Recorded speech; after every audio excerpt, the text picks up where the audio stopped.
어떻게 될까요? 3 빼기 5라는 것은 다시 생각하면 3개밖에 없는 내가 사과를 3개를 가지고 있는데 옆에 사람이 5개를 달라고 하는 것이에요. 3개밖에 없을 때 5개를 어떻게 줄 수 있을까요? 10 빼기 20. 10개밖에 없는데 어떻게 20개를 줄 수 있을까요? 이것은 너무 허무맹랑한 소리고 터무니없는 수로 인식이 됐었어요. 그렇지만 중국인들은 그것을 자연스럽게 구장산술에서는 어떻게 생각을 하냐면 반대의 개념이 나올 때는 양수와 음수의 개념으로서 자연스럽게 설명을 했었어요. 유럽에서는 이런 생각도 했어요. 마이너스 1대 1은 1대 마이너스 1 이런 비례식을 생각해 봅시다. 비례식에서는 우리 어렸을 때부터 학교에서 수학 시간에 배우듯이 내항 곱하기 내항은 외항 곱하기 외항이에요. 그래서 안에 있는 1들을 곱하면 1, 바깥에 있는 마이너스 1들을 곱해도 플러스 1이 돼요. 그래서 이 비례식은 성립해요. 그렇지만 그 의미를 다시 한번 본다면 마이너스 1이라는 것은 0보다 작은 수로 생각을 하는데 작은 것 대 큰 것의 비율이 어떻게 그 비례가 큰 것 대 작은 것이 되겠는가. 이것은 허무맹랑한 것이다. 허구의 수다. 결국 음수는 유럽에서 허구의 수라고 생각되고 터무니없는 수라고 인식을 했었어요.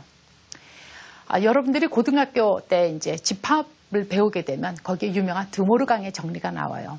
유명한 수학자 드모르강도 어떻게 이야기를 했었냐면은 이런 제시를 했어요. 드모르강이 제시한 문제는 아버지가 만약에 56세의 나이고 아들이 29세의 나이다.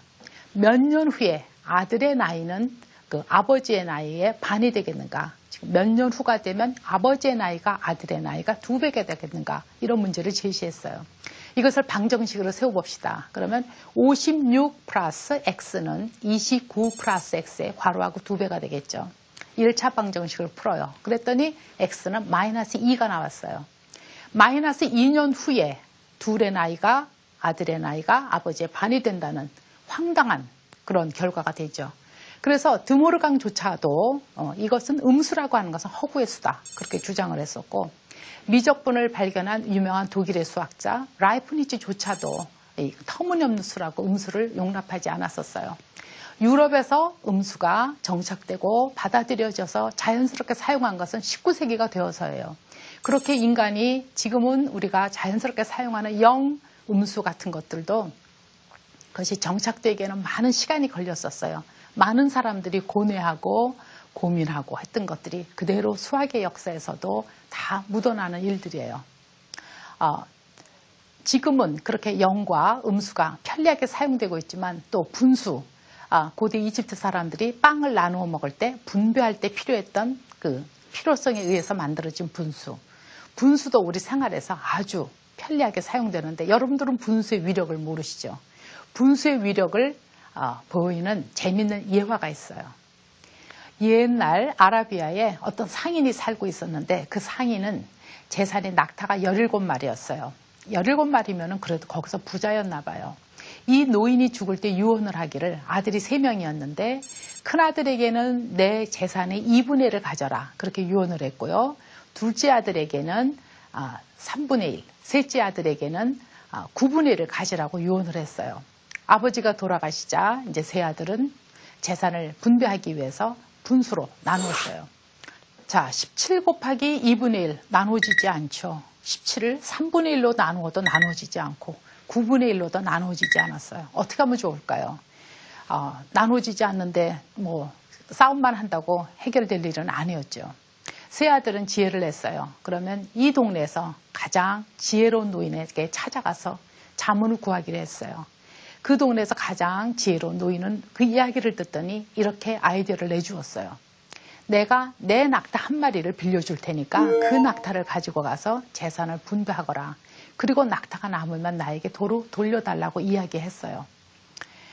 너무 기뻐서 해결할 수 있는 방법을 찾아서 아들은 기뻐했지만 이 세 아들들은 한편으로는 마음이 굉장히 걱정이 되었어요.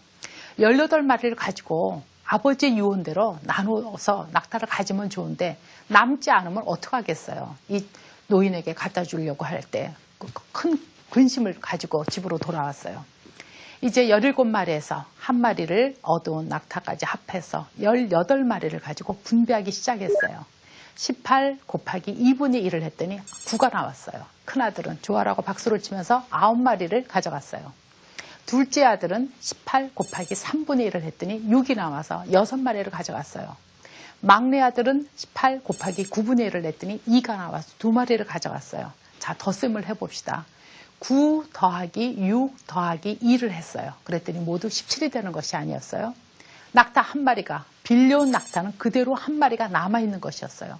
세 아들들은 너무 기뻐했어요. 그러면서 그 노인의 지혜에 감탄을 하고 그 노인에게 감사의 인사와 더불어서 낙타 한 마리를 돌려드렸어요.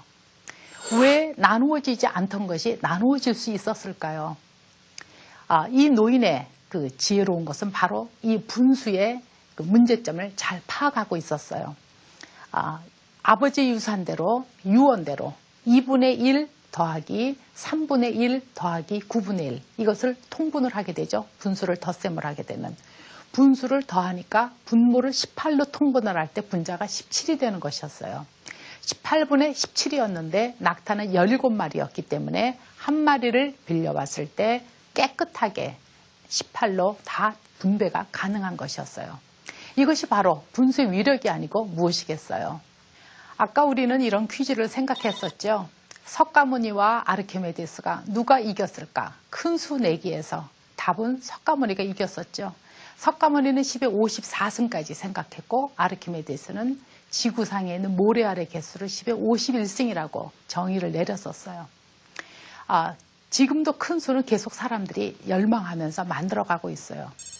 1938년에 미국의 수학자 에드워드 카스터, 그의 9살 난 조카가 하루는 삼촌에게 이렇게 질문했었어요. 삼촌, 이 세상에서 제일 큰 수가 뭐예요? 라고 질문을 했더니 이 삼촌은 수학자답게 고민을 해봤어요. 무한대, 우리가 지금 무한대를 사용하고 있지만 무한대는 사실은 수가 아니에요. 무한의 개념을 가지고 있는 기호일 뿐이에요. 그래서 수를 생각해낸 결과 조카에게 이렇게 이야기했어요. 너가 2를 쓴 다음에 0을 계속 뒤에 붙이는데 지쳐서 쓸 수 없을 때까지 붙여봐라. 그것이 아마 이 세상에서 가장 큰 수가 될 거다. 그렇게 이야기를 했어요. 9살 난 조카는 막 쓰다가 지쳐서 손을 들고 삼촌이 이제 그만 쓰겠어요.